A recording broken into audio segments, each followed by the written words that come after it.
Hey, what's up guys? JP with Two Coast Customs, and this is an update video for the dragon costume I mentioned to you guys in a previous video.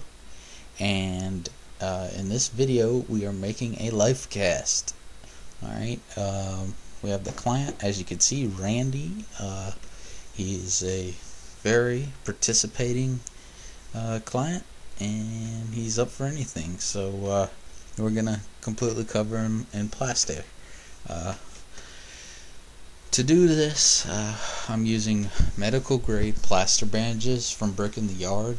I found that they was actually the best price there, and trying to use materials conservatively to make this build very efficient. So here we are. We've basically put plastic on him. That's just regular saran wrap, and so I don't have to apply any kind of bodily mold release like Vaseline or anything, because while that stuff does work very good, it is very nasty.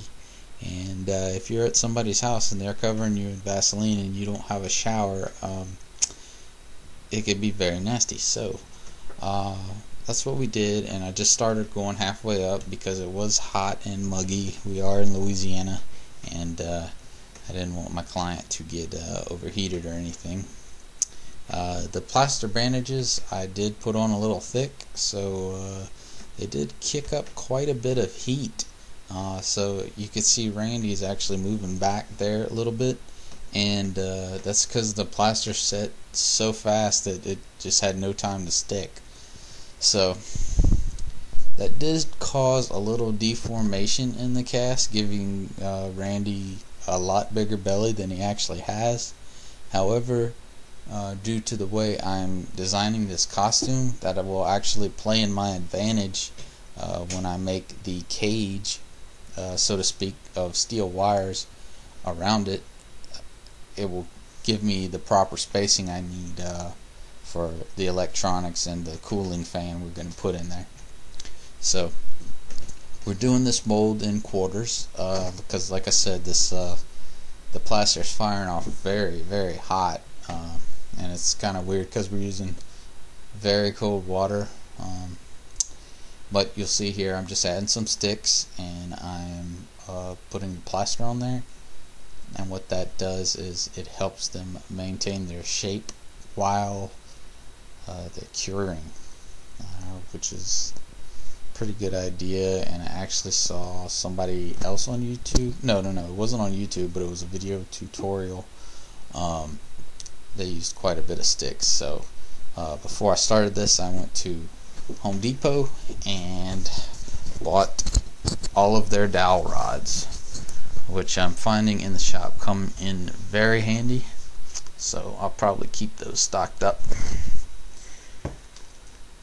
We're starting the second quarter of the mold, and those things Randy has in his hands, they're just welding rod boxes, but they're able to keep his arms comfortably in position, as opposed to having them hold his arms out, which would be very, very hard to do.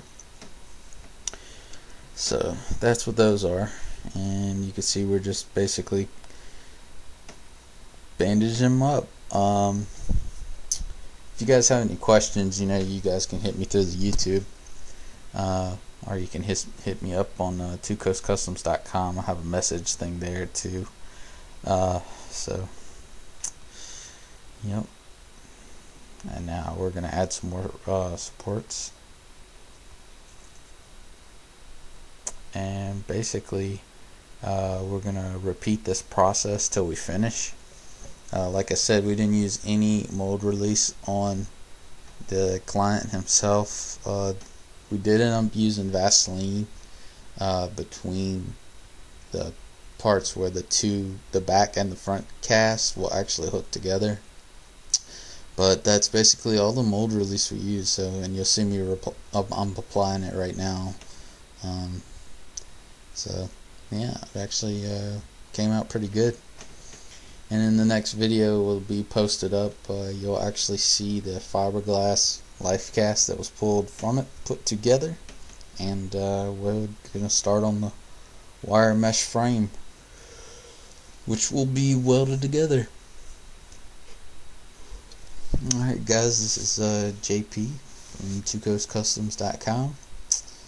Enjoy the rest of the video and stay tuned for lots more updates on this project and some new updates, stuff we're working on at the house, and some custom stuff. So it's JP with twocoastcustoms.com, and we'll see you on the next one.